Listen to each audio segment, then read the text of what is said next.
안녕하세요. 대단히 반갑습니다. 보통 사람 박완서. 남보다 아이를 많이 낳아 늘 집안이 시끌시끌하고 유쾌한 사건과 잔 근심이 그칠 날이 없었다.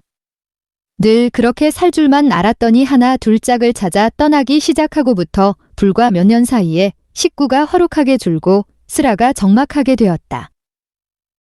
자식이 제때제때 짝을 만나 부모 곁을 떠나는 것도 큰 복이라고 위로해주는 사람도 있지만 식구가 드는 건 몰라도 나는 건 안다고 문득문득 커져나고 저녁 밥상머리에서 꼭 누가 더 들어올 사람이 있는 것처럼 멍하니 기다리기도 한다.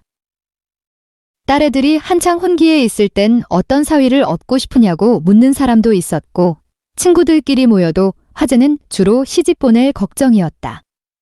큰 욕심은 처음부터 안 부렸다. 보통 사람이면 족하다고 생각했다. 그러나 말이 쉬워 보통 사람이지 보통 사람의 조건을 구체적으로 대라면 그때부터 차츰 어려워지기 시작한다. 우선 생활 정도는 우리 정도로 잡았다. 왜냐하면 우리보다 잘 사는 사람도 많고 못 사는 사람도 많은데 내 어림짐작으로는 우리보다 잘 사는 사람과 못 사는 사람의 수요가 비등비등한 것 같으니 우리가 중간즉 보통 정도는 될 것 같았다. 그런 식으로 만들어 본 보통 사람은 대략 이러했다.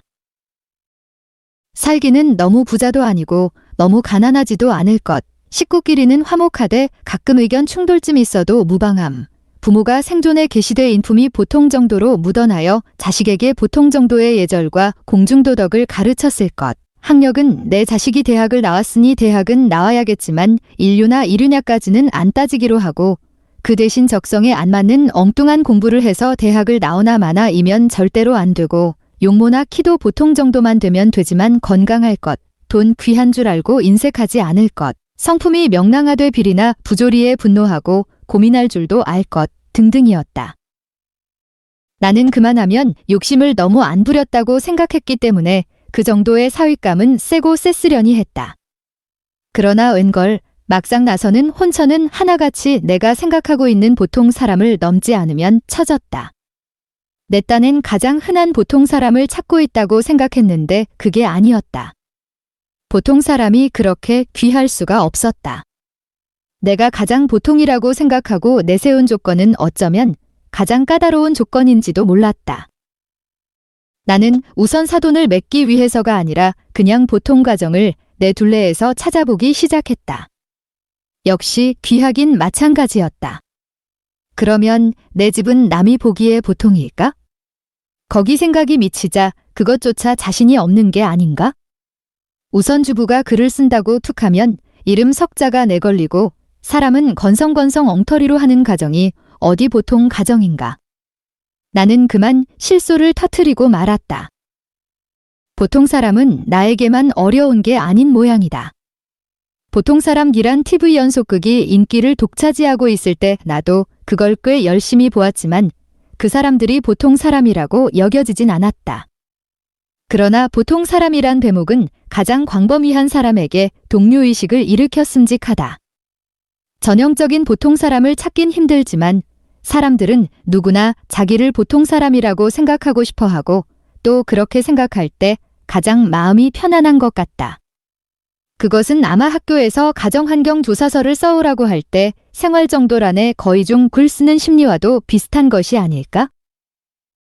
얼마 전에 어떤 일간지에서 평균치의 한국 사람을 계산해서 거기 꼭 들어맞는 사람을 찾아내서 한국의 보통 사람이라는 이름으로 크게 보도한 적이 있다.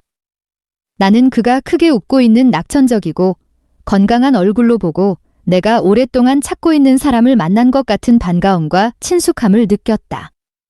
그러나 그가 갖춘 보통 사람의 조건은 내가 생각하고 있는 보통 사람의 조건은 얼토당토 않은 것이었다. 그의 생활 정도나 학벌은 내가 생각하고 있는 보통 사람을 훨씬 밑돌았지만 그는 보통 이상의 날카로운 사회적 안목과 비판 정신을 지니고 있었다. 그가 보통 사람다운 점이 딱 하나 있다면 그것은 큰 욕심 안 부리고 열심히 노력해서 지금보다 잘 살고 자식은 자기보다 더 많이 가르치고 싶다는 건전하고 소박한 꿈이었다. 그러나 한편 냉정히 생각해보면 큰 욕심 안 부리고 노력한 것만큼만 잘 살아보겠다는 게 과연 보통 사람의 경지일까? 보통 사람이란 좌절한 욕망을 한 장의 올림픽 복권에 걸고 일주일 동안 행복하고 허황한 꿈을 꾸는 사람이 아닐까? 보통 사람의 숨은 허욕이 없다면 주택 복권이나 올림픽 복권이 그렇게 큰 이익을 올릴 수 없을 것이다. 이 풍진 세상에서 노력한 만큼만 잘 살기를 바라고 딴 욕심이 없다면 그건 보통 사람을 훨씬 넘은 성인의 경지이다. 그럼 진짜 보통 사람은 어디 있는 것일까? 과연 있기는 있는 것일까? 보통 사람이란 평균 점수처럼 어떤 집단을 대표하고 싶어 하는 가공의 숫자일 뿐 실제로 존재하는 것은 아닐지도 모른다. 크게는 안 바래요. 그저 보통 사람이면 돼요. 가장 겸손한 척, 가장 욕심 없는 척 이렇게 말했지만 실은 얼마나 욕심을 부렸는지 모른다. 욕심 안 부린다는 말처럼 앙큼한 위선은 없다는 것도 내 경험으로 알 것 같다. 아마 나의 가장 평범한 것 같으면서도 가장 까다로운 조건만 내세워 자식들의 배우자를 골랐더라면 생전 시집장가 못 보냈을지도 모른다. 다행히 제 마음에 드는 짝을 제각기 찾아내서 부모의 승낙을 받고 슬아를 떠났으니 큰 효도한 셈이다. 아직도 보내야 할 자식이 남아있긴 하지만 보통 사람을 찾는 일은 그만두기로 한지 오래다. 32이 되도록 시집을 안 가고 있는 딸을 둔 내 친구는 보는 사람마다 붙들고 중매설하고 조르는 버릇이 있다. 바지만 입었으면 왜 그게 내 친구의 사윗감에 대한 간단 명료한 조건이다. 그러나 32살 먹은 그 처녀는 치마 입은 총각이나 나타나면 시집을 갈까 바지 입은 총각들한테는 흥미없다는 낙천주의자다. 나는 그렇게 초조해하는 친구보다 그의 딸의 느긋한 여유가 한결 보기 좋아서 친구한테 그 애는 결혼 안 해도 얼마든지 행복할 수 있는 애니 제발 좀 내버려두라고 충고 비슷한 말을 한 적이 있다. 친구는 벌컥 화를 내면서 보통 사람들이 다 하는 사람 노릇도 못하고 나서 행복 불행이 어디 있느냐는 것이었다.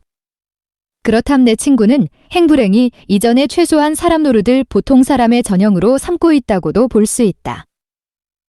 내가 생각하고 있는 보통 사람과도 사에서 뽑은 보통 사람과도 다른 또 하나의 보통 사람이었다.